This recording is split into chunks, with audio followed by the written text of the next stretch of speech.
O Egito Antigo é uma das civilizações mais estáveis da história, e não é surpreso porque, por mais de 3.000 anos, foi governado pelos faraós. Pensa-se que esses faraós fossem deuses vivos, a personificação de Horus. Após a morte deles, eles se tornaram Aziri, o senhor da vida após a morte. O poder do faraó determinou seu status. Se o faraó era fraco, o país mergulhou no caos, fome, tumultos e invasões estrangeiras. Egito virou-se. É interessante como as civilizações resilientes podem ser. Eles podem suportar ataques de bárbaros ou até períodos de crise. E mesmo quando estão em tempos difíceis, eles geralmente encontram uma maneira de se recuperar. Eu acho que isso ocorre em parte por causa de onde o Egito está localizado. É cercado por barreiras naturais por todos os lados, o deserto a oeste, o Mar Vermelho a leste e o Mediterrâneo ao norte. Isso tornou mais resiliente do que lugares como a Mesopotâmia ou a Ásia Menor, onde as cidades eram frequentemente destruídas pelos inimigos. O sistema desempenhou um papel importante em ajudá-los a perseverar. Os faraós construíram seu governo no sacerdócio associado aos faraós egípcios. Existem muitos mitos sobre isso, e um dos mais comuns é que eles foram enterrados junto com centenas de servos e escravos. As pessoas começaram a imaginar milhares de pessoas indo para a vida após a morte depois de seu mestre, e essa ideia foi formada na consciência em massa. No entanto, os achados arqueológicos substituíram os servos na vida após a morte de uma maneira muito cuidadosa. Os egípcios acreditavam que, nos primeiros dias da história egípcia, há alguns casos de guerreiros e concubinas, que foram mortos ou sacrificados, sendo enterrados juntos. Essa prática, conhecida como enterro concomitante, começou no período inicial da história egípcia e continuou até a época das pirâmides. Naquela época, a prática já havia desaparecido. Há também uma lenda sobre os escravos que construíram as pirâmides conectadas a esse mito. Muitas pessoas ainda imaginam que a Grande Pirâmide de Quéops foi construída por pessoas acorrentadas sob os golpes das escolhas e ferramentas usadas pelos construtores. No entanto, as evidências mostram que os construtores das pirâmides não eram escravos. Trabalhadores qualificados, eles moravam na cidade. O sistema dinástico egípcio era surpreendentemente estável em comparação com outras civilizações antigas. Na Mesopotâmia, o poder frequentemente mudava de uma cidade-estado para outra e, na China, a mudança de dinastias foi acompanhada por mudanças no número de pessoas designadas para os assentamentos. Eles receberam boa comida e assistência médica por lesões. O trabalho deles era honrado e eles estavam orgulhosos de participar da construção dos monumentos egípcios. A continuidade do governo e guerras em larga escala foram explicadas pelo fato de o faraó ser visto como mais do que apenas um governante.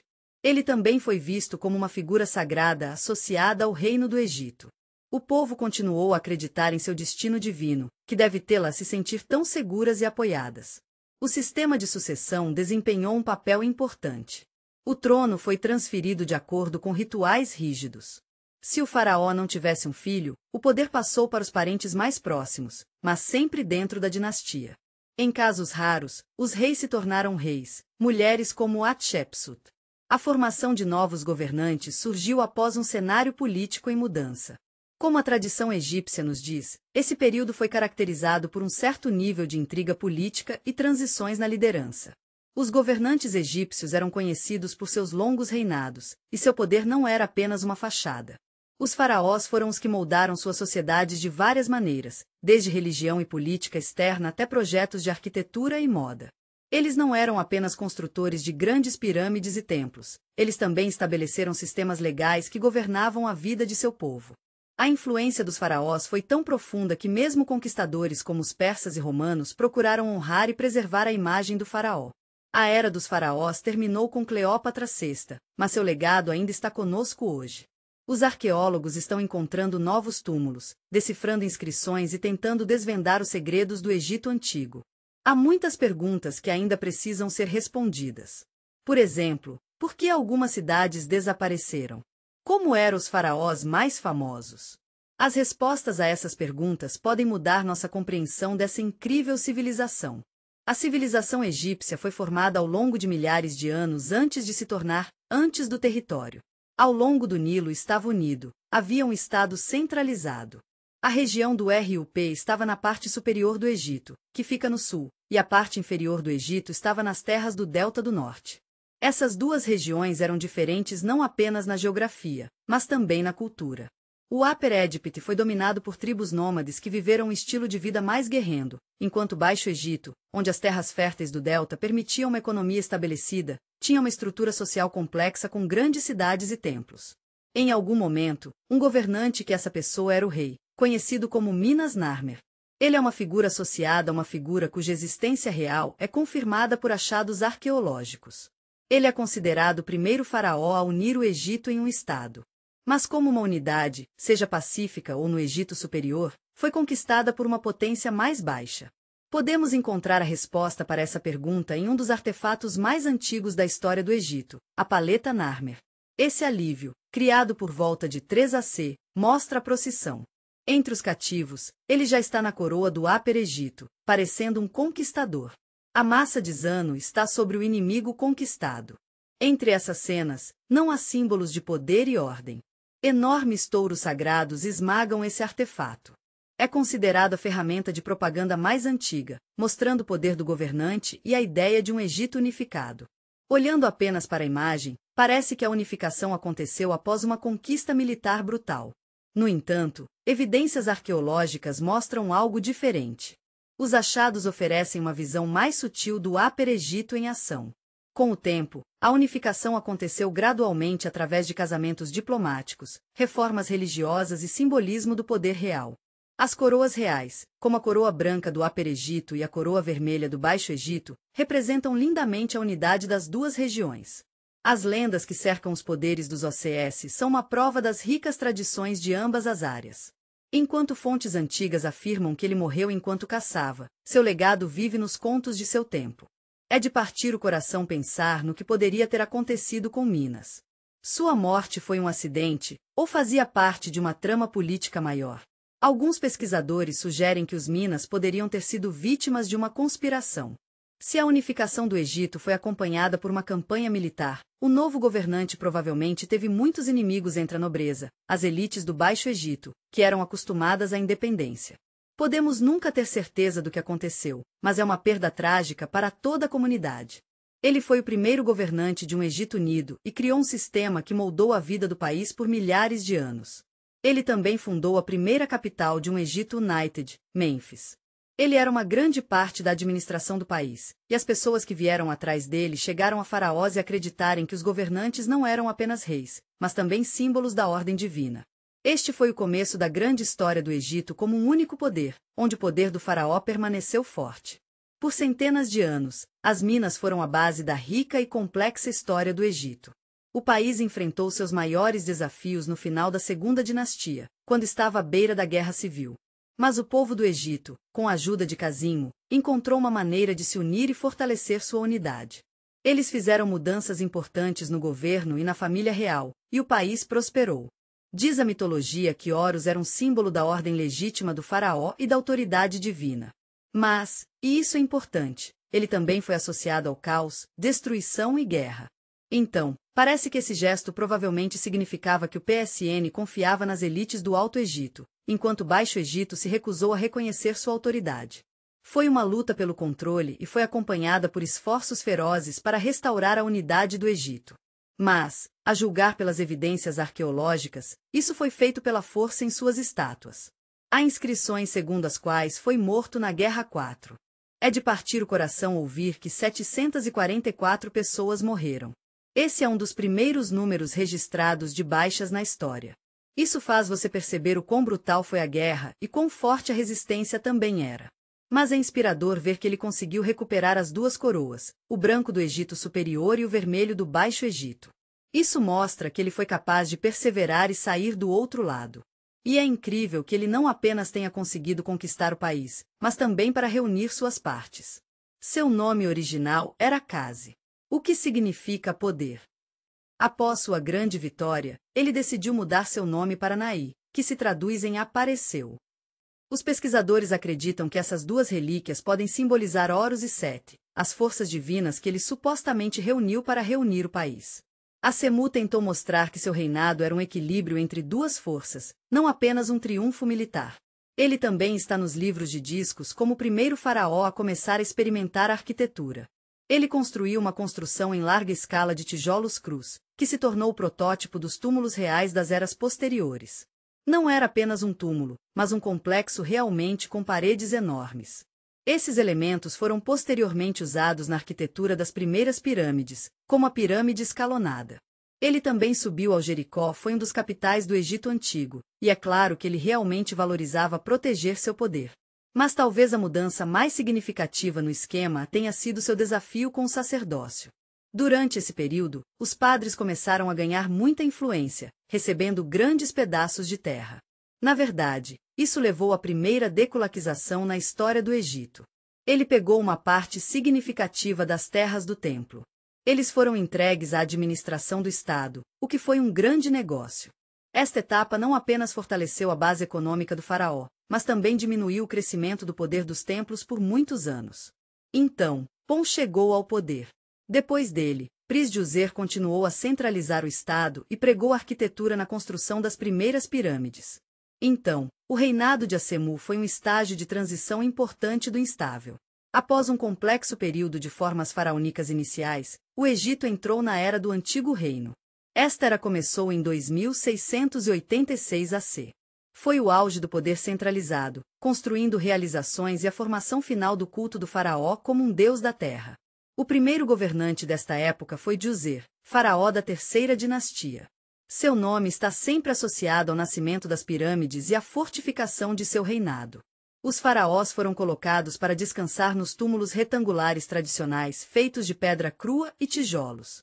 Seus projetos permaneceram praticamente inalterados por séculos, mas esse reinado foi um ponto de virada. Um papel fundamental nisso foi desempenhado por Imhotep, o sumo sacerdote, vizir e arquiteto-chefe. Ele revolucionou a arquitetura egípcia pela primeira vez na história da humanidade, usando o princípio da construção de várias camadas. Em vez do ele começou a construir várias bordas, colocando-as uma sobre as outras e pronto. Uma pirâmide de passo apareceu. Não era apenas uma tumba, mas a maior conquista arquitetônica de seu tempo. A pirâmide de Passo de Djoser não era apenas a sede do poder no Egito naquela época, mas também o primeiro monumento construído inteiramente de pedra. Atingiu de 62 metros impressionantes, tornando o objeto dominante na área. A paisagem era impressionante, mas a pirâmide era apenas uma parte de um enorme complexo funerário que incluía templos, pátios, prédios administrativos, decks e muito mais. Juntos, eles criaram o efeito de uma fortaleza inexpugnável, simbolizando a inviolabilidade do faraó e sua eterna conexão com os deuses. Apesar de toda a monumentalidade, dentro da pirâmide esconde uma das características mais misteriosas, um sistema complexo de túneis subterrâneos. Os eixos que conectam 11 câmaras de enterro separadas são uma parte fascinante do local. Uma das hipóteses, ou ideias mais comuns, é que essas câmaras foram usadas para enterros falsos, o que é um detalhe bastante intrigante. Esses enterros foram projetados para proteger o corpo do faraó. Outra versão da história sugere que membros da família real ou cortesãos importantes podem ter sido enterrados nesses túmulos adicionais. Alguns acreditam que essas câmaras levaram a vida após a morte, refletindo ideias egípcias antigas sobre o futuro. Uma jornada da alma sob Djoser. O poder do faraó atingiu novas alturas. Se os governantes anteriores eram principalmente líderes militares e juízes supremos, agora eram vistos como divindades vivas, encarnações de Horus na terra. Durante seu reinado, o culto do faraó começou, conectando com templos divinos, rituais, cerimônias estaduais e a arquitetura do complexo da pirâmide.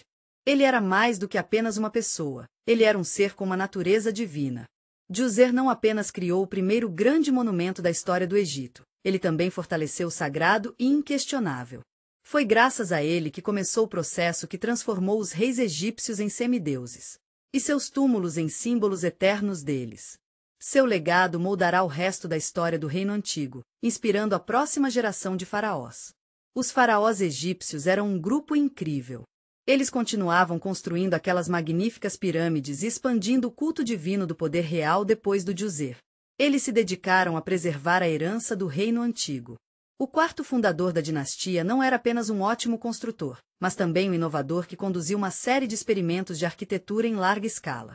Foi ele quem completou a transição de túmulos de passo para pirâmides clássicos com paredes lisas, abriu o caminho para a construção das grandes pirâmides. Sefru, em sua vida, construiu 3 pirâmides grandiosas, cada uma das quais se tornou um marco importante no desenvolvimento da arquitetura egípcia. O primeiro deles, a Pirâmide de Medum, começou como um passo, mas depois eles tentaram transformá-la em uma parede lisa, enchendo os degraus com alvenaria. Mas o design acabou sendo hoje, é um pouco vacilante e grande parte é composta de escombros. Mas naquela época, eles começaram a usar lajes de pedras suaves para construí-lo e, mais tarde, usaram a mesma técnica para construir as incríveis pirâmides clássicos que todos conhecemos e amamos. Então, eles passaram para a pirâmide dobrada em Dashur, nomeado por essa torção única em sua forma. Eles começaram a construí-lo em um ângulo íngreme, mas quando os construtores de pirâmide chegaram a um ponto em que tiveram que tomar uma decisão. As paredes eram fortes, mas podem não ser capazes de aguentar mais o peso. Eles tiveram que mudar a maneira como a pirâmide estava em pé, o que fez parecer quebrado. Este foi um grande momento de aprendizado para os egípcios. Eles aprenderam a espalhar o peso da pirâmide da maneira certa. Eles também aprenderam o quão importante era o poto. Esta foi a primeira pirâmide suave. A pirâmide de paredes bonita, histórica e única é um dos marcos mais amados do Egito.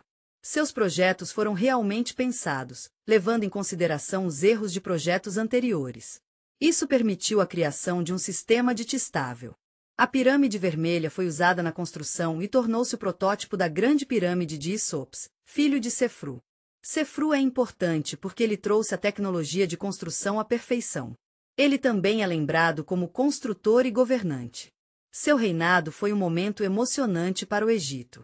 Ele empurrou as fronteiras e iniciou muitas expedições do mar e campanhas militares. Essas foram as maiores e mais emocionantes aventuras que o Egito já teve, incluindo navios de até 50 metros de comprimento. De acordo com os textos sobreviventes, Sefru organizou grandes campanhas na Núbia, Líbano e Sinai. De Núbia, ele trouxe ouro e escravos do Líbano. As árvores de cedro eram necessárias para a produção de cobre, Irau e as montanhas do Sinai deram ao Egito cobre e turquesa. Fontes egípcias elogiam Sefru como um gentil e apenas governante. Em alguns textos, ele é representado como uma figura amada. Ele era um dos poucos faraós cuja imagem está associada à gentileza e cuidando de seus súditos. Projetos de construção incríveis como este precisavam de muitas pessoas para trabalharem juntas, incluindo os militares. Mas também havia alguns problemas, como saques e pessoas sendo forçadas a deixar suas casas. Alguns historiadores pensam que os padres poderiam ter exagerado um pouco sobre o quão humano era o rei. Mas uma coisa é certa, Sefru era uma parte realmente importante do reino antigo. Ele construiu alguns edifícios incríveis dos quais todos os faraós que vieram depois dele se inspiraram. Ele também tornou o Egito mais forte e mais rico. E isso é tudo graças a seus exércitos fortes.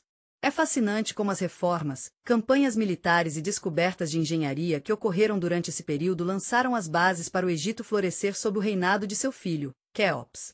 Após a era dos experimentos de Sefru, chegou a hora de Xufu e seu pai, Chafre.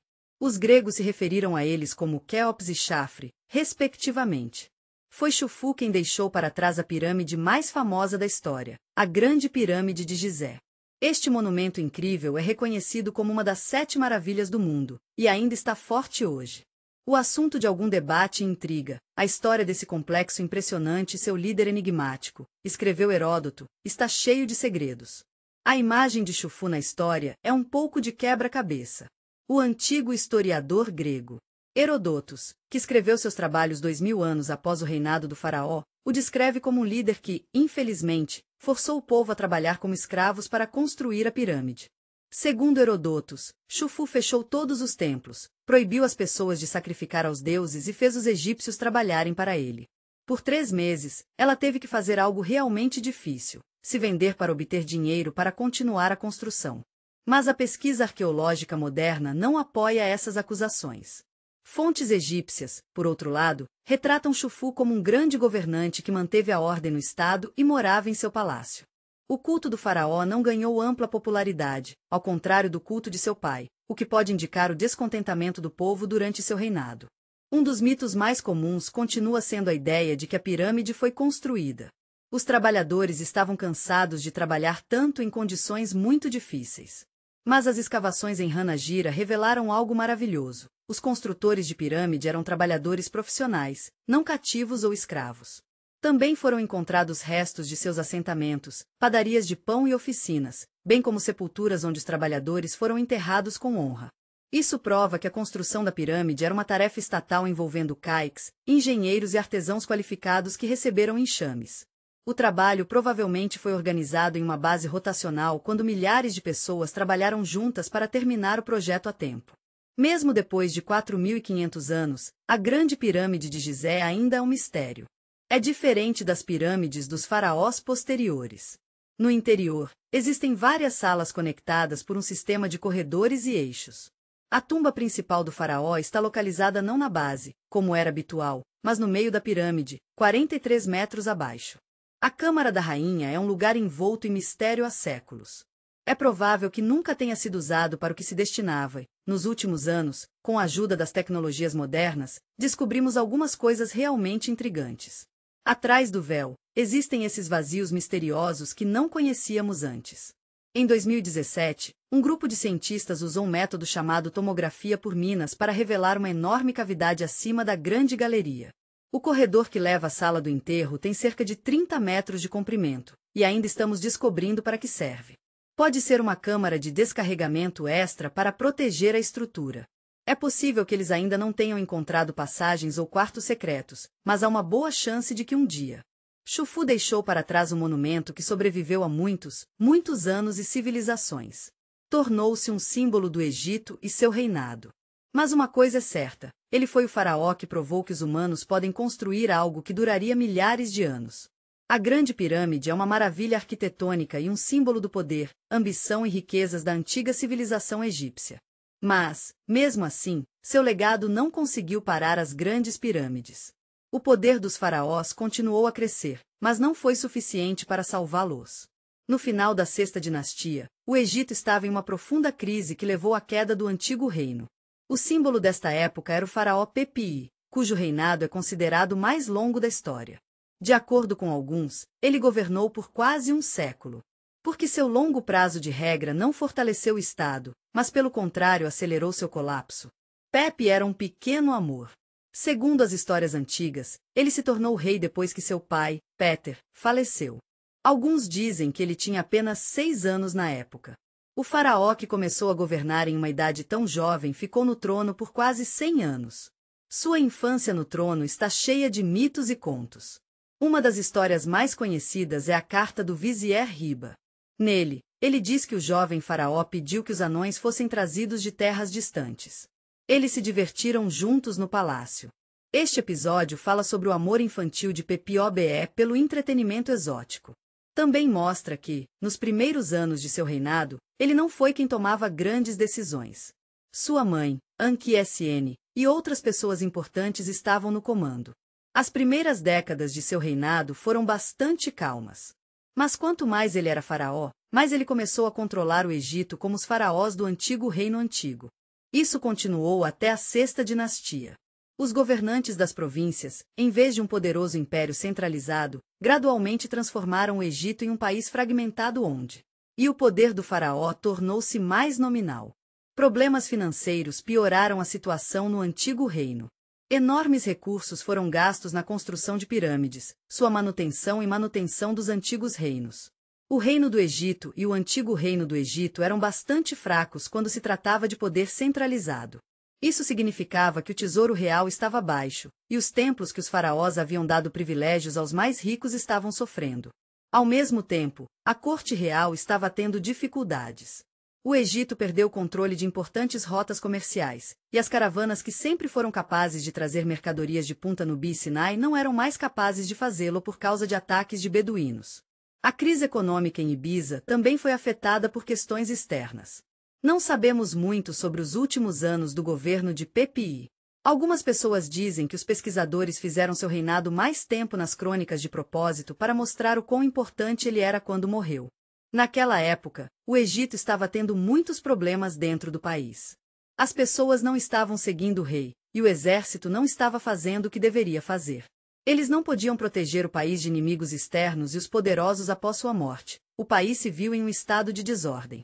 Este foi o início de uma nova era, quando o Egito foi novamente dividido em duas partes.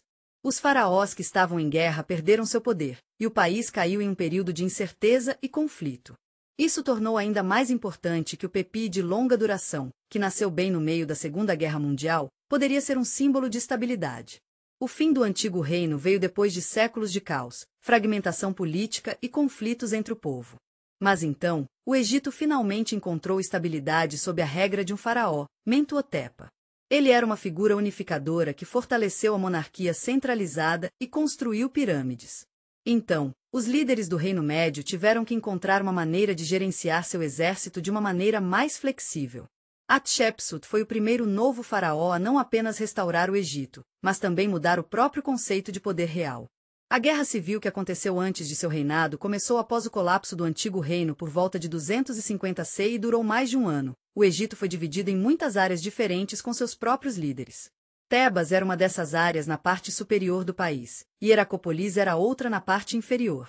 Os governantes de Heraclópolis controlavam as terras do norte e pensavam em si mesmas como os verdadeiros sucessores dos faraós do antigo reino. Os governantes de Tebas, no entanto, tinham uma visão diferente de si mesmos. Os exércitos de ambos os lados estavam em uma missão para reunir o país, mas, infelizmente, eles acabaram destruindo cidades e sistemas de irrigação. Isso levou a um tempo de fome e agitação. Quando Turra peguei o trono do Egito por volta de 2055 AC, ele enfrentou vários desafios e estava em um estado de fluxo.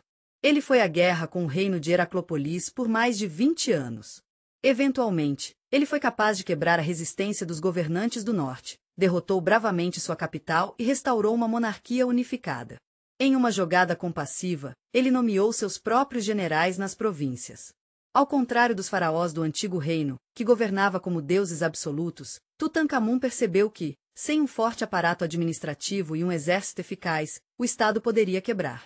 Mais uma vez, vamos mergulhar em uma das grandes diferenças entre os faraós do Reino do Meio e os do Antigo Reino. Os faraós dos primeiros eram frequentemente retratados como eternamente jovens e perfeitos. Isso refletia uma nova maneira de pensar. O rei não era apenas um ser celestial, mas um governante sábio que assumiu a responsabilidade de liderar o país. O Atep, eu também a perseguir ativamente. A política externa é um jogo totalmente diferente dos faraós do Antigo Reino, que era sobre construir estruturas monumentais e manter a paz em casa. Por volta de 24 AC, ele enviou um exército para o sul para subjugar as ricas terras de Núbia. Durante essa época, ele organizou várias campanhas militares, durante as quais os egípcios capturaram áreas estrategicamente importantes. Minas de ouro e outros recursos valiosos foram encontrados, e as terras que foram capturadas foram fortalecidas. As tribos núbios foram destruídas ou escravizadas. Essa política permitiu ao Egito controlar as rotas comerciais do sul e reabastecer significativamente o tesouro. Mentuhotep II decidiu cerca de 50 anos e conseguiu restaurar o Egito durante esse período. Após séculos de caos, ele fez algumas mudanças. Ele fez um ótimo trabalho em reformar o governo, fortalecer o exército e expandir as fronteiras do Estado. Ele também criou um novo modelo de poder que permitia que os faraós do Reino do Médio fossem governantes e fossem ativos. Depois de Mentuhotep II, o Reino do Meio continuou a fortalecer o Egito e expandir. Sua influência e governança melhoraram com o tempo. Foi durante o reinado de Seti III que o país atingiu seu pico nesta época. Esse governante se tornou um símbolo de um rei poderoso e autoritário, cuja imagem continuou sendo reverenciada até 700 anos após sua morte. Ele entrou na história como um faraó que liderou grandes campanhas militares. Ele fez grandes mudanças nas fronteiras do Egito. Podemos pensar em seu reinado como o primeiro exemplo de despotismo oriental, onde o faraó tinha poder completo, e o exército foi usado não apenas para proteger, mas também para expandir o país. Seneferka governou de 1878 a 1839 AC, um ano antes da nossa época. As reformas iniciadas por seus antecessores finalmente chegaram ao fim sob sua liderança. A influência da Nana Marchesa foi quebrada e o Egito se tornou um estado mais centralizado, onde o poder estava completamente nas mãos do faraó. O seio ideal de Menes apareceu nas estátuas como expressão severa, rugas e fadiga. Enfatizar o peso do poder e da responsabilidade para o país é um grande negócio. Esse realismo na escultura se tornou um novo estágio na arte egípcia e simbolizava a transição da imagem de Deus para a imagem de um governante imperioso, mas terreno. O GWM fez especialmente várias campanhas importantes, finalmente subjugando os territórios do sul sob seu comando. Fronteira do Egito. Ele desceu para o sul, onde poderia se encarregar de áreas com minas de ouro e rotas comerciais que eram realmente importantes. Ele construiu algumas fortalezas muito fortes ao longo do Nilo, como Buen, Imam, Stapon e Ghost. Essas fortificações o ajudaram a manter o controle da revolta e ataque nubianos. Depois disso, esses fortes foram alguns dos lugares mais importantes por um longo tempo. No topo das empresas do sul, o Cine III também fez operações militares na Ásia. A influência do Egito na Palestina e na Síria cresceu muito por causa dessas operações, e o Egito assumiu essas terras. Mas as principais rotas comerciais permaneceram sob controle egípcio, o que deu ao Egito o poder de controlar o mundo árabe. Suas novas oportunidades econômicas e sucessos militares o tornaram não apenas um grande general, mas também um verdadeiro construtor de impérios que estabeleceu as fundações para a expansão futura da nova era do reino. Após a morte do Seiui, surgiu um mistério relacionado a quando, ao contrário da maioria dos faraós, ele descobriu vários túmulos de uma só vez. Sua pirâmide foi construída em Dashur, mas um enorme local de enterro também foi encontrado em Abidos, onde os egípcios mais tarde começaram a vê-lo como uma espécie de semideus. Alguns dizem que um dos túmulos era um símbolo, e o outro foi onde ele realmente enterrou seu corpo. Isso poderia ter a ver com religião, já que Abidos era visto como a cidade sagrada de Osíris. O enterro lá poderia ter dado ao faraó alguma proteção especial na vida após a morte. Os egípcios se lembraram dele por mais de 700 anos após sua morte. Mesmo após a morte, o culto continuou a existir. No meio do segundo milênio AC, o Egito estava enfrentando alguns desafios difíceis. O país foi dividido e uma grande parte do Baixo Egito estava sob o domínio dos Ixonianos, que foram os primeiros verdadeiros déspotas do Oriente. Eles governaram o Egito por mais de 100 anos, controlando cidades importantes e impondo seu poder à nobreza local. Mas, felizmente, o governo deles terminou com a ascensão ao trono de Ahmose I, faraó. Ele conseguiu não apenas expulsar os invasores, mas também criar um poderoso militar, colocando as fundações para um novo reino. Este foi o início de uma era do poder imperial egípcio. Faraó Ahmose Eu transformei o Egito. Seu poder no Egito começou por volta de 1605 AC, quando conquistou o Baixo Egito e estabeleceu o Reino do Egito. Eles trouxeram consigo algumas tecnologias militares bem legais, incluindo carros de guerra que lhes deram uma vantagem sobre os egípcios. Mas o governo deles não era apenas ser brutal. Os egípcios tinham suas próprias tradições, como a escrita hieroglífica, e se chamam de faraós. Mas, apesar de tudo isso, os egípcios os viram como forasteiros. Os governantes dos Fim estavam realmente interessados em libertar seu país do domínio estrangeiro. Isso levou a uma guerra para o Indep. Dance. E Ahmose I, filho de Faraó Sint, continuou lutando contra os estrangeiros. Ele começou seu reinado por volta de 1550 C e imediatamente começou a trabalhar em reformas militares. Uma de suas maiores conquistas foi criar o primeiro militar permanente. Frota na história egípcia. Os egípcios usavam navios há muito tempo antes de Ahmose Eu aparecer. Ele criou uma força naval organizada que bloqueou as fortificações do Gizo e assumiu o controle do delta do Nilo. Esta frota foi muito importante para ajudar suas tropas a vencer a guerra. Isso facilitou a movimentação de tropas e ajudou a ganhar o cerco de. Os Ixos Capitães eram um povo fascinante. Os egípcios aprenderam muito com eles, incluindo novas táticas de batalha, como usar carros, arcos poderosos e armas de bronze. Depois que a cidade caiu, os remanescentes do exército de Cusso se retiraram para a Palestina. Lá, Ahmose os perseguiu e levou a fortaleza de Ruim, finalmente destruindo sua influência.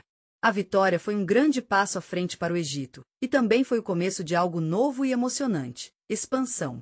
A libertação do país deu a Ahmose a primeira chance de começar a explorar ativamente novas áreas.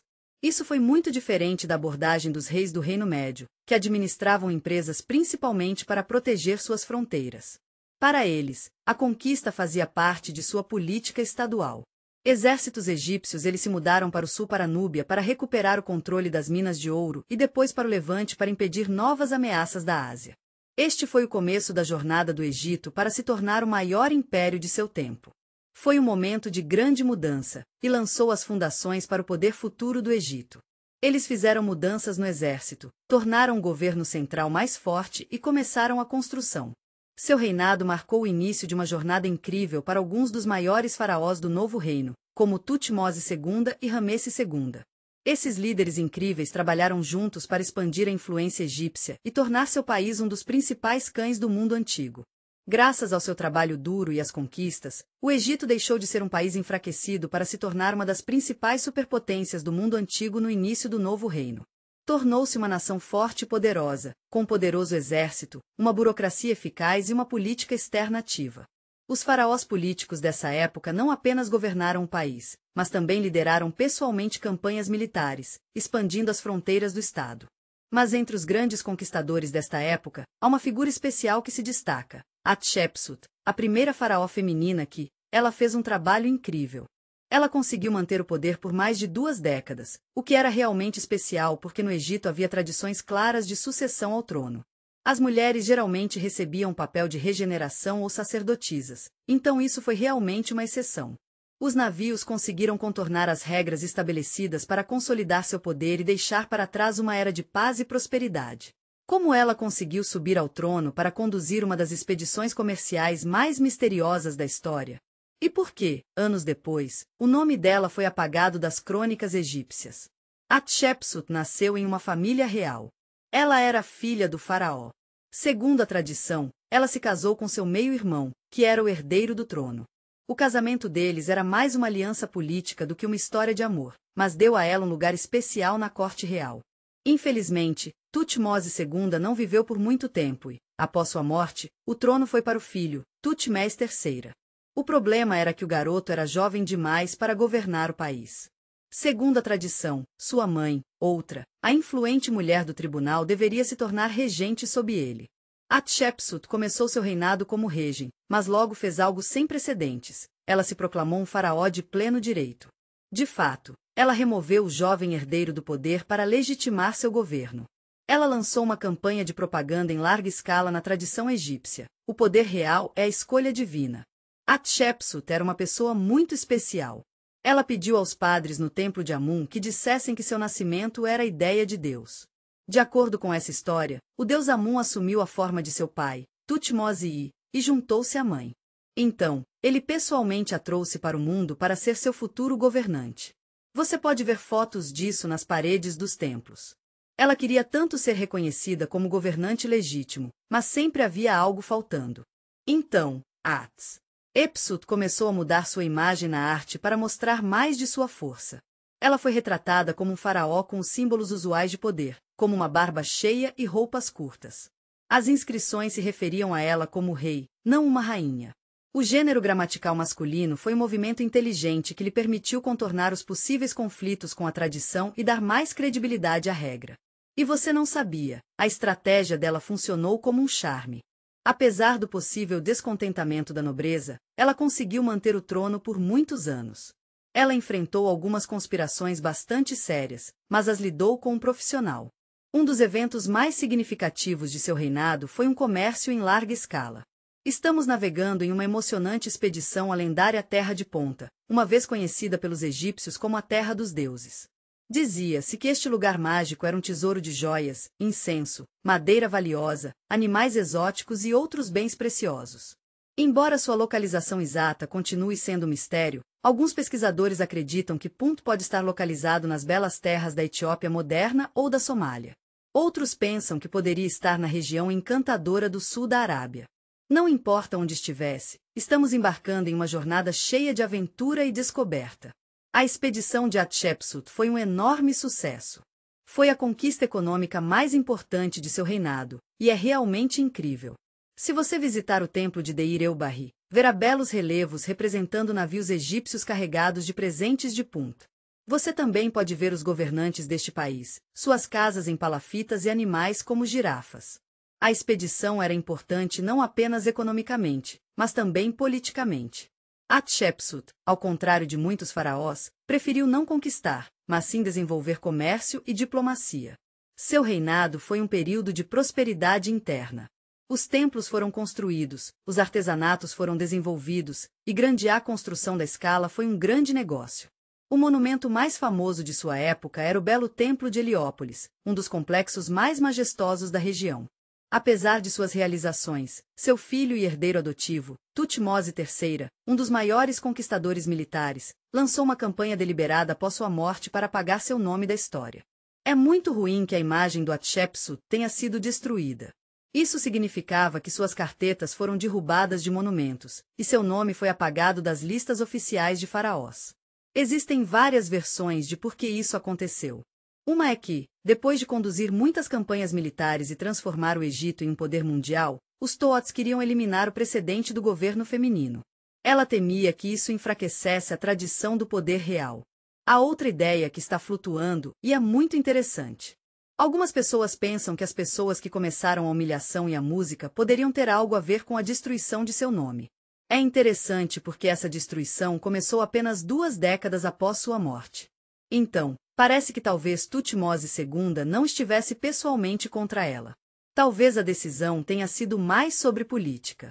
Ela era um dos governantes mais importantes do Egito, e seus templos, especialmente o de Deir el-Bahri, foi cuidadosamente preservado como uma das principais obras-primas da arquitetura egípcia antiga.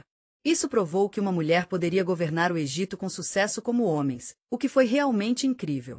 Seu governo se tornou um exemplo de como a força de vontade, o talento político e a capacidade de usar o poder religioso poderiam funcionar juntos. No meio do novo reino, o Egito havia atingido o pico de seu poder. Os faraós governaram um vasto império que se estendia de Núbia ao Levante. Campanhas militares trouxeram ouro e prisioneiros, e os templos cresceram. Não eram apenas os templos religiosos, mas também eram locais de comunidade e celebração. Há também algumas coisas políticas interessantes acontecendo. O poder real e o sacerdócio, superpoderoso no Egito, tiveram um pouco de conflito. O deus principal do Egito, Amon, era como santo padroeiro dos faraós, e seus sacerdotes governavam os templos mais ricos, possuíam terras e podiam realmente competir com o próprio rei. Então, um homem entrou no trono e decidiu mudar totalmente as tradições que existiam há milhares de anos. Akhenaten, também conhecido como Akhenaten, foi o primeiro governante da história a tentar plantar monoteísmo, ou a crença em um deus. Foi uma grande mudança que causou uma brecha na sociedade. O sacerdócio também desempenhou um papel no esforço para apagar a memória do faraó da história de sua nação após sua morte. Ele governou por volta de 1353 AC até seu reinado. A religião egípcia era um sistema complexo em que centenas de deuses e o culto de Amun coexistiam. Durante séculos, os faraós enfatizaram sua conexão com Amun, trazendo-lhe presentes e construindo templos grandiosos. AP declarou de repente que o outro deus estava Aten, o disco solar que dá luz e vida a todo mundo. Ele estava tentando combinar o novo culto com as velhas crenças, mas começou a abandonar completamente os deuses tradicionais. Ele fechou os templos e despojou seus padres de poder para enfatizar a pausa com o passado. Ele até mudou seu nome para o tom deles, o que significava agradável. Junto com ele, o novo culto foi apoiado por sua esposa, Nefertiti, uma das pessoas mais misteriosas de seu tempo. No mundo antigo, as mulheres tiveram um papel incrivelmente importante. Eles não eram apenas as esposas do faraó, mas também desempenharam um papel essencial no governo. Juntos, eles trabalharam para fortalecer a nova religião. Nos relevos de Nefertiti, ela é mostrada ao lado de seu marido, Eud, realizando sacrifícios e recebendo embaixadores estrangeiros. Em algumas cenas, ela até mostrou punindo os inimigos do Egito. Isso mostra que seu papel na corte era tão importante quanto o do próprio faraó. Seu nome significa que a Bela veio, e seu famoso busto, encontrado em Akin, ainda é considerado um dos principais símbolos da arte egípcia antiga. No entanto, a religião de Enaton, Noé, decidiu deixar Tebas, a antiga capital do Egito, longe dos templos de Amun na planície do deserto. Ele ordenou a construção de uma nova cidade, Chiton, que se traduz como Horizonte do Aten. Esta cidade, agora conhecida como Akin, deveria se tornar a personificação de uma nova visão de mundo, ao contrário dos antigos templos, onde as imagens estavam nos belos e misteriosos templos de Aten. As portas foram deixadas abertas, recebendo a luz do sol. A arte do Egito antigo mudou de uma maneira tão incrível quanto as mudanças vistas no mundo ao seu redor. Em vez das representações usuais dos faraós como esculturas e perfeitas, os artistas começaram a criar cenas cheias de movimento e vida. Akhenaten, em particular, foi retratado com características alongadas, olhos estreitos, quadris largos e um arredondado. A representação da barriga de Akhenaton era bem diferente das imagens usuais dos reis egípcios, o que é realmente interessante. Muitas pessoas pensam que isso era mais do que apenas um estilo, era uma maneira de destacar sua natureza divina e fazê-lo se destacar do resto de nós. O que é fascinante é que, nessas imagens, o faraó é frequentemente mostrado com sua esposa, Nefertiti, e suas filhas, o que é bastante incomum para a arte egípcia. Mas, à medida que o governo de Akhenaten continuou, mais e mais problemas começaram a se acumular no Egito. Sua devoção a Aton era tão forte que causou alguns problemas. As coisas ficaram um pouco rochosas com o sacerdócio, e toda a política externa não estava realmente funcionando para o Egito no Levante. Os reis vassalos estavam escrevendo para ele, pedindo ajuda para combater os hititas e as tribos rebeldes. Mas parece que o faraó não estava muito preocupado com o que estava acontecendo fora do Nilo. Isso levou o Egito a perder algum controle sobre suas áreas de fronteira e seu exército perdendo o controle de seu território. Após a morte de Akhenaton por volta de 1330 c, o novo governo tentou. É de partir o coração pensar em quanto seu legado foi completamente destruído. Aí Aton foi abandonado, o culto de Aton foi banido e os sucessores do faraó começaram a retornar à religião tradicional. Os egípcios pareciam querer esquecer esse estranho período de suas vidas, e é totalmente compreensível. Mesmo em seus próprios registros, Akhenaten não foi mencionado. Mas o principal mistério continua sendo o destino de sua múmia na necrópole de Aitato. Os restos de um sarcófago foram encontrados que podem ter pertencido a ele, mas seu corpo nunca foi identificado. Parece que também podemos estar bastante confiantes sobre isso. Pesquisas modernas sugerem que poderia ter sido enterrado em Ai no Vale dos Reis, bem ao lado de outros. Muitos pesquisadores acreditam que o faraó poderia ter sofrido uma doença genética que causou a estrutura incomum do crânio e do corpo. Mas há também uma teoria de que essas características foram estilizadas intencionalmente para enfatizar o fato de que a imagem do faraó foi encontrada em estátuas e relevos após a morte de Akhenaton. A própria Nefertiti pode ter governado brevemente o Egito sob o novo nome Fernfaton, mas logo passou a tocha para seus herdeiros, que, infelizmente, fez tudo o que podia para apagar suas reformas. O Egito tentou esquecer Akhenaten, mas seu experimento com o monoteísmo permaneceu uma das revoltas religiosas mais ousadas da antiguidade. Foi uma tentativa corajosa de criar uma sociedade baseada em valores religiosos. Apesar de sua reforma ter sido destruída, ela deixou uma marca na cultura egípcia, e o próprio Akhenaten se tornou uma das figuras mais misteriosas da história. E figuras controversas na história do Egito Antigo. As reformas religiosas se mostraram instáveis, e o culto de Aten foi rapidamente abolido. A capital, Akin, foi abandonada e os padres de Amun começaram a restaurar seu poder. Um jovem faraó, que se tornou uma das figuras mais famosas da história, entrou neste caos. Tutankhamun era um grande líder, mesmo que ele não governasse por muito tempo ou fez grandes conquistas. O número de esposas que ele tinha era nominal. O X-Century tornou seu nome imortal, e isso é algo para comemorar. Mas por que o local do enterro dele ficou intocado? Ele era realmente filho de Akhenaten, e o que causou sua morte precoce? Tutankhamun subiu ao trono por volta dos 9 anos de idade, por volta de 1323 AC. Ele foi um dos últimos representantes da dinastia associada a Akhenaten. De acordo com a pesquisa genética da análise de DNA das múmias, seu pai era um deles, e sua mãe era uma mulher desconhecida que recebeu o nome condicional dos mais jovens. A senhora de Tomb KV35 mostrou que a ideia anterior de que sua mãe era Nefertiti ou outra esposa de Akhenaten, Kia, não estava certo. Mas Tutankhamun provavelmente não se lembrava de seu pai porque se tornou rei em um momento em que as pessoas pararam de falar sobre o nome Akhenaten. Durante o governo de Tutankhamun, funcionários poderosos e comandante militar Kamba estavam realmente encarregados do país. A primeira coisa que o legado de Akhenaton foi: os templos dos deuses antigos foram abolidos, restaurados e os sacerdotes de Amun recuperaram força. O culto de Aten foi declarado uma heresia, e o próprio faraó mudou seu nome. No nascimento, ele foi chamado Tutan, a encarnação viva de Aten. Mas depois de uma revolta religiosa, ele se tornou Tutankhamun, a encarnação viva de Amun. Ele também mudou o tribunal de volta para Tebas, finalmente enterrando a ideia de Ain. A vida do jovem faraó era curta e misteriosa. Ele morreu por volta de 1305 AC aos 18 anos. Já faz quase 2 anos e ainda não sabemos exatamente o que aconteceu. Há alguns rumores por aí, mas realmente não sabemos o que aconteceu. Raições de seu crânio. Os pesquisadores encontraram danos ao cérebro. Mas as varreduras modernas mostraram que essas rachaduras provavelmente apareceram após a morte devido à baixa mumificação. Outra possibilidade é a infecção. Verificou-se que Tutankhamun tinha sinais de malária, além de sérios danos à perna que poderiam levar ao envenenamento por sangue. É interessante pensar que ele poderia estar no colo de Shi. A tumba de Tutankhamun revelou algo incrível. Seu corpo estava gravemente queimado. Acontece que o local errado e o procedimento de embalsamamento fizeram com que os óleos e as resinas no sarcófago acendessem. Isso também confirma a história de sua morte súbita. O principal mistério de Tutankhamun é o motivo pelo qual sua tumba, ao contrário de muitos outros faraós, permaneceu praticamente intacta, provavelmente devido a vários fatores durante, primeiro, ele morreu inesperadamente. Ele não teve muito tempo para construir uma grande tumba para si, então foi enterrado em um pequeno. Talvez seus sucessores, que estavam ocupados consolidando seu poder, não prestaram muita atenção à sua memória. Para piorar a situação, a entrada da tumba logo foi escondida sob escombros, o que a tornou invisível. A tumba de Tutankhamun é um dos lugares mais incríveis da egiptologia.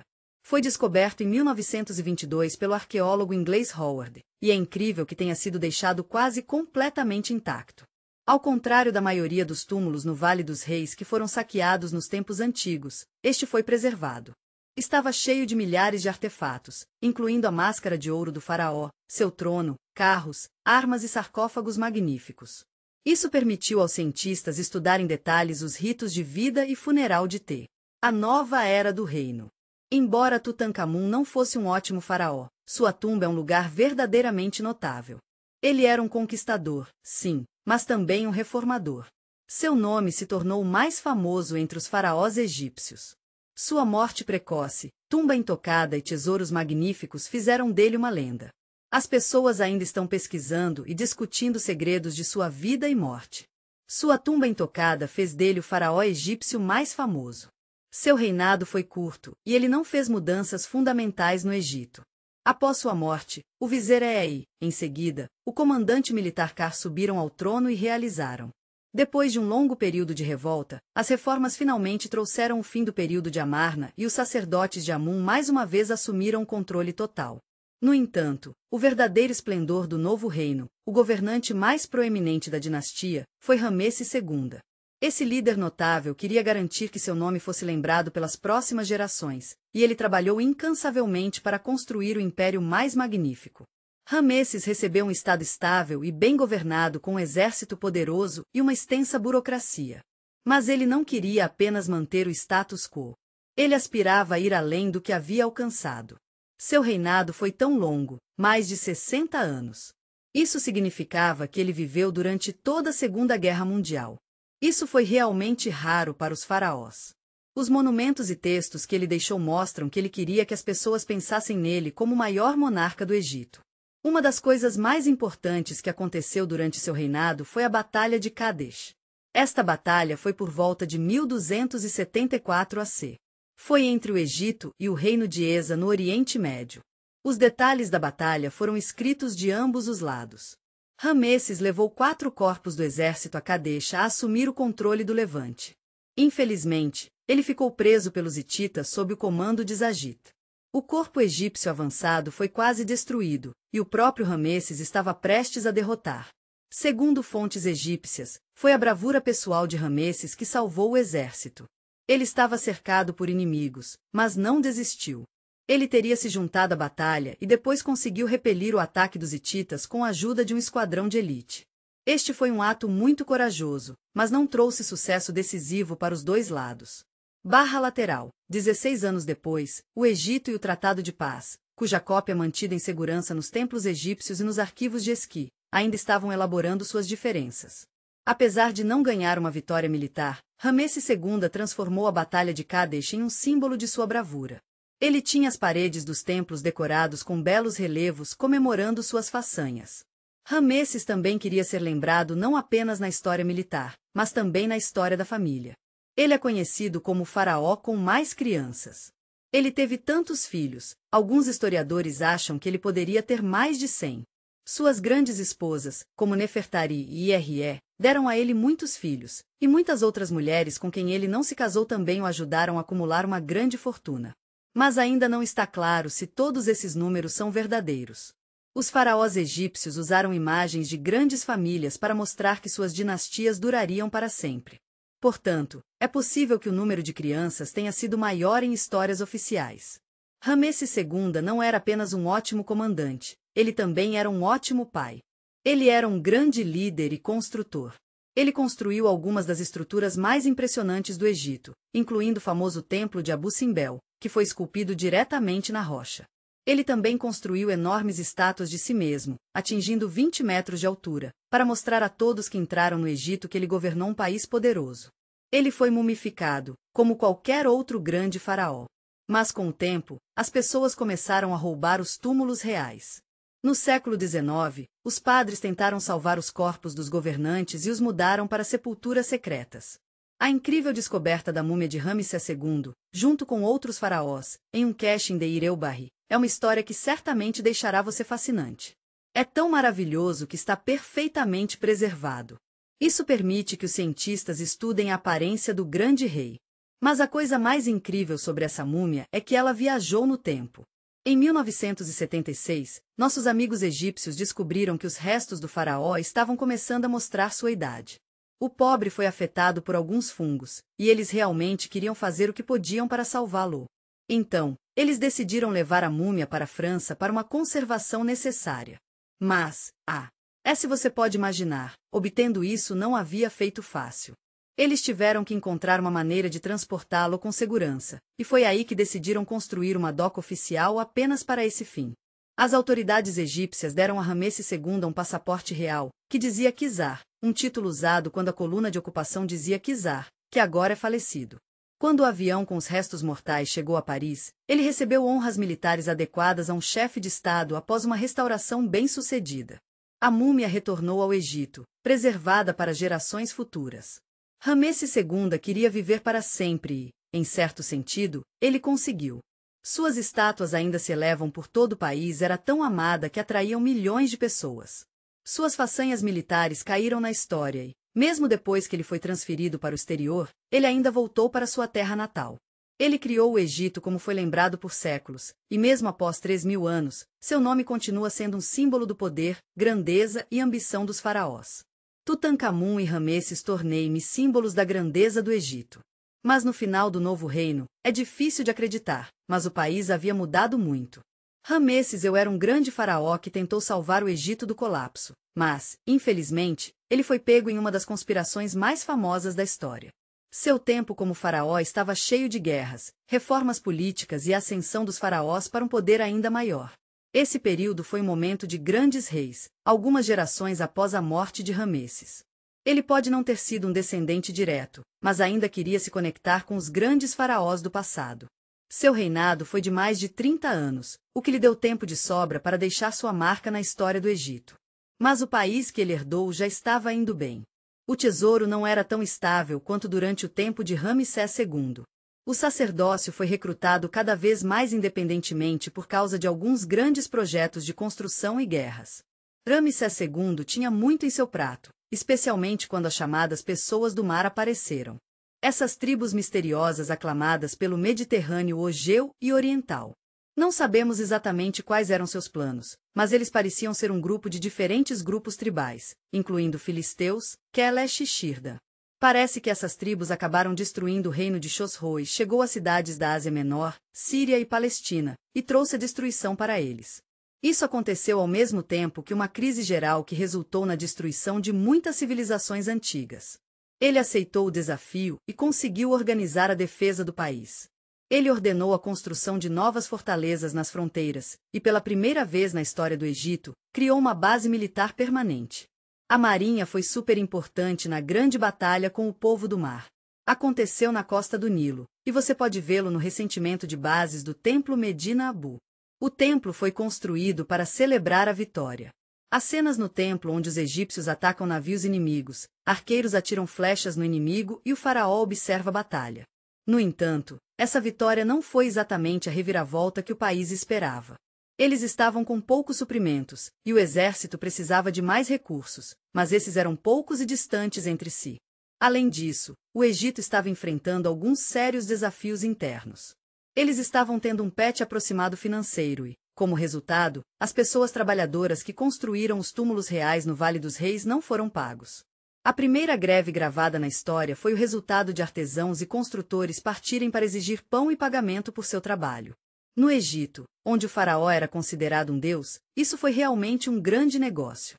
Ele mostrou que o poder real não era mais tão forte quanto antes. Durante esse período, no tribunal de Ramsés III, uma conspiração foi formada para ignorar o herdeiro legítimo e assumir o controle. O grupo foi organizado e incluiu membros do tribunal, líderes militares, padres e até assessores pessoais. Segundo o papiro, os conspiradores tentaram usar magia, rituais, fantoches encantados e maldições para enfraquecer o faraó. No entanto, eles finalmente escolheram o caminho mais direto de eliminar fisicamente o rei. Durante muito tempo, pensou-se que Ramsés III morreu de causas naturais, mas um estudo do século XXI disseu. Mamãe compartilhou que a garganta do faraó havia sido tão profundamente cortada. Parece que o faraó H foi morto por um raio, provavelmente durante o sono ou durante os rituais de luto. Talvez os conspiradores esperassem que sua morte lhes permitisse transferir rapidamente o trono para Pintaur. Mas o plano deles não deu certo. Após o assassinato do faraó, o poder passou para seu herdeiro oficial, Ramesses I, que imediatamente iniciou uma investigação, e um julgamento foi marcado para este caso. Acabou sendo um dos testes mais famosos da história do Egito. Como resultado, muitas pessoas foram consideradas culpadas. Alguns deles foram executados e outros receberam a opção de cometer suicídio. Segundo fontes, o príncipe Pinta foi forçado a cometer suicídio. É provável que ele tenha sido forçado a se envenenar. Esse enredo foi a última grande crise política do novo reino depois que Ramsés III foi um momento de mudança para o Egito. Os padres, especialmente em Tebas, começaram a ter mais influência do que os próprios faraós. O país estava enfrentando alguns desafios econômicos, e as províncias estavam se tornando mais independentes. Algumas décadas depois, o Egito entrou em um período de turbulência, com guerras internas e o colapso do poder e invasões estrangeiras. Ramesses I foi o último grande faraó a defender o Egito de inimigos externos. Seu assassinato mostrou que mesmo um rei poderoso não era invencível. Seu reinado tornou-se um símbolo do declínio do novo reino, como o antigo império que mantinha os faraós à autoridade divina começou a desmoronar por dentro. Música. Após um período de instabilidade conhecido como Terceiro Período de Transição, os faraós não foram mais capazes de controlar o país inteiro porque o poder central havia enfraquecido. Os sacerdotes do Templo de Amun em Tebas ficaram conhecidos como fato, que foi lamentável para os governantes do sul do Egito. Ao mesmo tempo, o delta do Nilo estava sendo fortalecido por governantes de clãs militares da Líbia que se estabeleceram no Egito por séculos. No Egito, o poder dos faraós tornou-se nominal. O exército estava lutando, e o país que já havia governado o Oriente Médio estava à beira do colapso. Neste momento desafiador, um homem notável entrou no cenário histórico. Ele reuniu as pessoas e unificou o Egito, até completando as dinastias conhecidas por sua conquista de Jerusalém, como a Bíblia nos diz. Xion, a Grande Rosa, ao poder. Ele nasceu por volta de 945 a.C. Embora não tenha vindo de uma das antigas famílias reais egípcias, ele fazia parte da nobreza da Líbia. Seus ancestrais eram líderes militares, e ele próprio ocupou cargos importantes na corte do espírito dos faraós. Essas posições eram diferentes nos dois centros, um sendo azul no delta do Nilo, onde os Tebas dos faraós eram um lugar movimentado no sul, onde o Templo de Amun supervisionou uma grande área e muita riqueza. Com o tempo, o governante das províncias de Inhavli tornou-se cada vez mais poderoso, e o Nomar foi colocado sob sua autoridade. Outra mudança importante foi a introdução de um novo sistema de governo, onde as posições militares mais altas foram dadas a ele. Ele escolheu seu filho para ser o sumo sacerdote de Amun em Tebas, o que foi uma decisão realmente importante. Isso tornou o sacerdócio dependente da autoridade real, que era um grande negócio na época. Os padres de Amun se tornaram realmente poderosos ao longo dos anos, e às vezes, eram mais poderosos do que os faraós para os quais trabalhavam. Estamos falando de uma nova dinastia líbia, mas a principal razão pela qual o nome de Xixonco caiu na história foi que o Egito não era mais o principal poder da região. A Assíria e os reinos de Israel eram os principais poderes na época. Mas Shem aproveitou o momento em que o Oriente Médio e o Oriente Médio começaram a crescer e experimentaram crises dinásticas. Ele organizou uma grande campanha militar. De acordo com o Antigo Testamento, Shishak na Bíblia é chamado Xuxão. Ele atacou o reino de Judá durante o tempo do rei Reeboão, filho do lendário rei Salomão.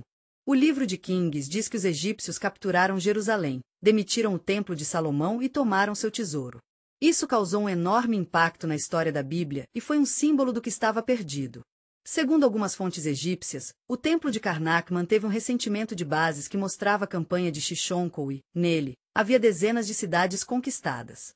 Mas Jerusalém não era um deles, e isso causou alguma confusão entre os historiadores. Alguns dizem que Jerusalém foi mencionada, mas outros discordam. Eles desistiram sem lutar, então não fez a lista de sítios conquistados. Yes. Algumas pessoas pensam que o Império Egípcio poderia estar indo para a Judéia, mas na verdade estava de olho no Reino do Norte. Afinal, o Reino do Norte estava indo muito bem e poderia ser uma ameaça real para o Egito. De qualquer forma, a campanha de Xinca foi a última grande viagem militar que o Egito fez na Ásia Central. Depois disso, os faraós egípcios não conseguiram montar outro deles, e eles perderam lentamente seu poder na área.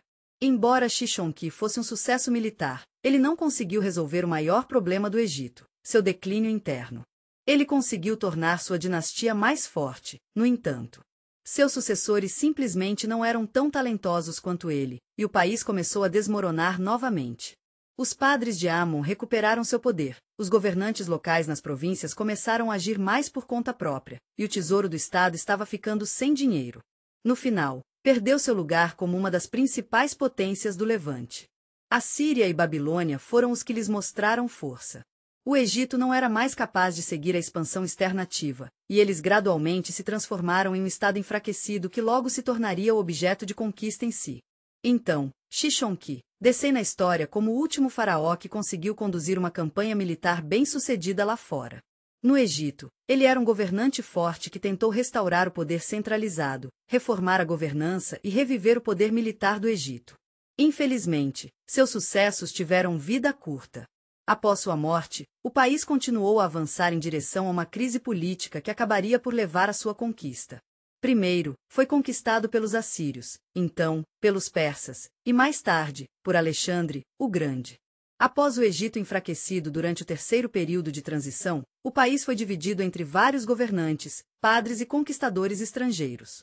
O Egito perdeu seu antigo eu, e a influência de suas terras se tornou a arena da luta entre várias facções.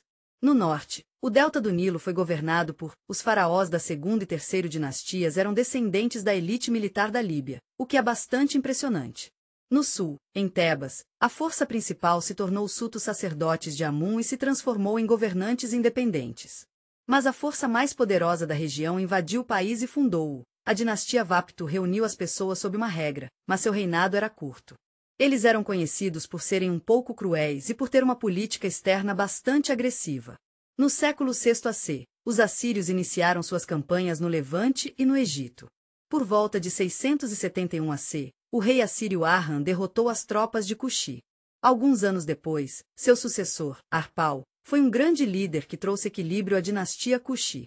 Ele garantiu que o povo do Egito fosse bem cuidado. Um desses governantes era Neshai, pai de Fai, que era responsável por Saisson no delta do Nilo.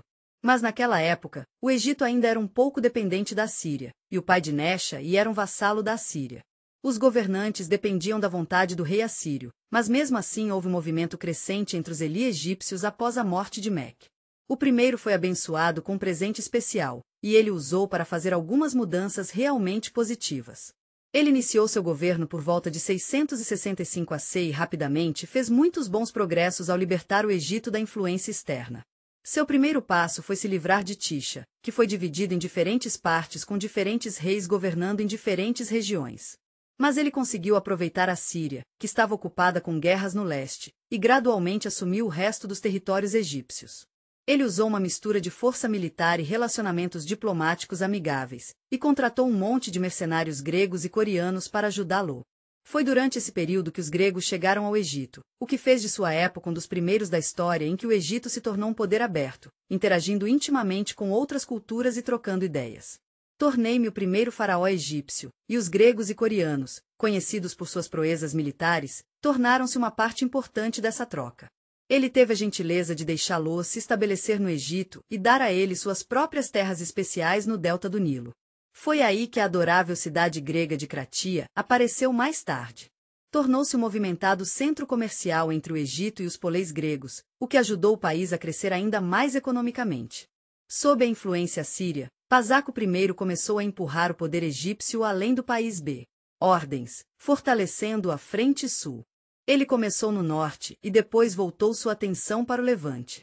O Egito sempre se interessou pela Palestina e na Síria e tentou recuperar os territórios perdidos. Ele interveio em conflitos entre os estados do Oriente Médio. Mas durante esse período, a força principal da região não era a Síria, mas o novo reino da Babilônia. Em aliança com Disa, o reino babilônico destruiu a capital assíria, Nínive, e destruiu o Império Assírio. Sam era um grande líder que queria tornar o Egito ótimo novamente.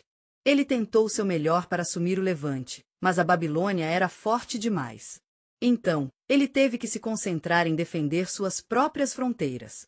Seu reinado foi um momento de estabilização. Ele tornou o exército mais forte, consertou a economia, mudou a maneira como o país era governado e tornou os sacerdotes dependentes do rei.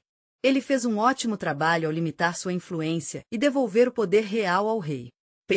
Sam era um grande governante. Ele governou por mais de 50 anos.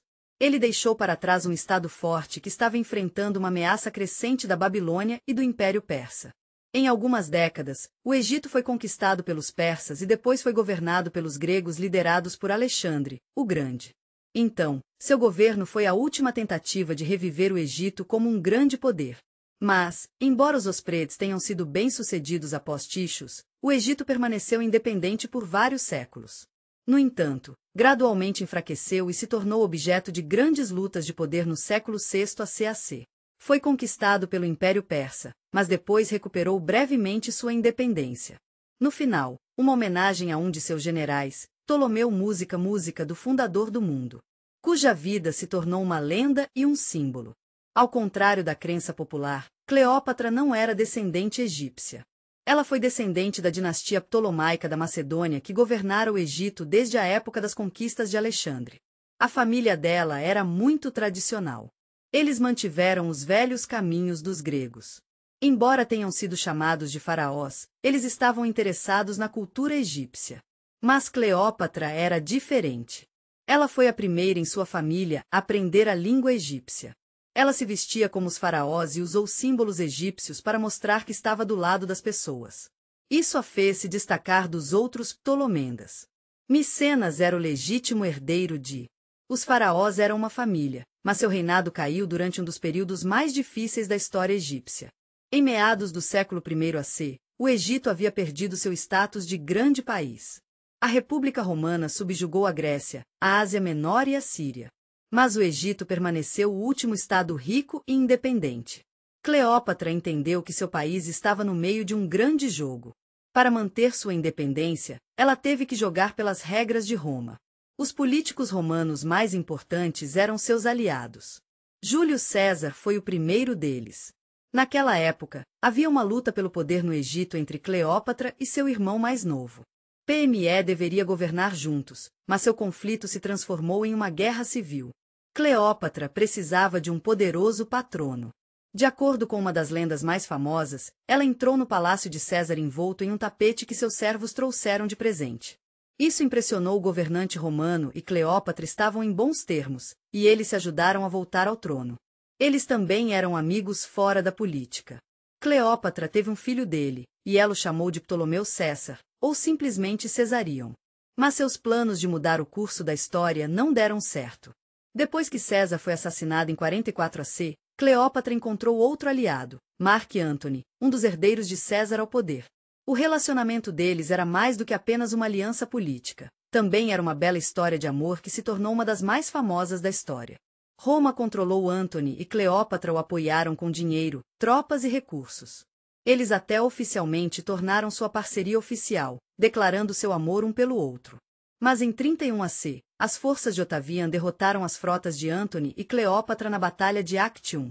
Um ano depois, as legiões romanas entraram no Egito e a triste história da última rainha acabou. A pobre Marc Antony aprendeu que as legiões romanas haviam sido enviadas ao Egito na Batalha de Actium. Ele descobriu que Cleópatra havia cometido suicídio depois que ela soube que os rumores eram falsos. Ela estava morrendo em seus braços, e sabia que sua vida também estava chegando ao fim. Octaviano iria levá-la a Roma para ser mantida em Chai. Annas. Ruas como prisioneiro. Cleópatra a humilharia diante do povo romano. Ela escolheu a morte, mas como exatamente ela morreu continua sendo um mistério. De acordo com a história mais famosa, ela se permitiu ser mordida por uma cobra venenosa, uma cobra egípcia, que foi considerada sagrada e simbolizava o poder divino do faraó. No entanto, os pesquisadores modernos duvidam que a morte por uma mordida de cobra seja sempre rápida e indolor. Além disso, nenhum traço de cobras foi encontrado em suas câmaras. Há também a ideia de que Octaviano pode ter tido uma mão em sua morte. Ele provavelmente, em 30 C, os faraós egípcios chegaram ao final de sua era milenar, e o país se tornou uma província romana. Mas seu legado viveu. Estamos conversando sobre sua influência, conhecimento político e seu lugar como o último grande governante do mundo antigo. Nós vamos voltar no tempo, 000 anos para ser exato, para explorar a vida dos faraós mais notáveis do Egito. Começaremos com os primeiros governantes que reuniram a nação e ouviremos sobre como Sefru lançou as fundações para alguns monumentos incríveis. Então, vamos mergulhar na história de Ramesses I, que queria deixar uma marca eterna na história. Em seguida, exploraremos como Akhenaten tentou transformar o próprio tecido da religião. Finalmente, veremos como Hatshepsut mostrou que uma mulher poderia governar tão bem quanto qualquer outro líder. Eles foram tão bem-sucedidos quanto os homens. Pense em Cleópatra, lutando até o fim da independência do Egito em um mundo governado por Roma. A história dos fãs não é apenas sobre a grandeza e queda dos reis egípcios que queriam deixar sua marca o tempo todo. Apesar das mudanças ao longo dos anos, seus nomes ainda vivem nas memórias de pedra, lendas e pessoas.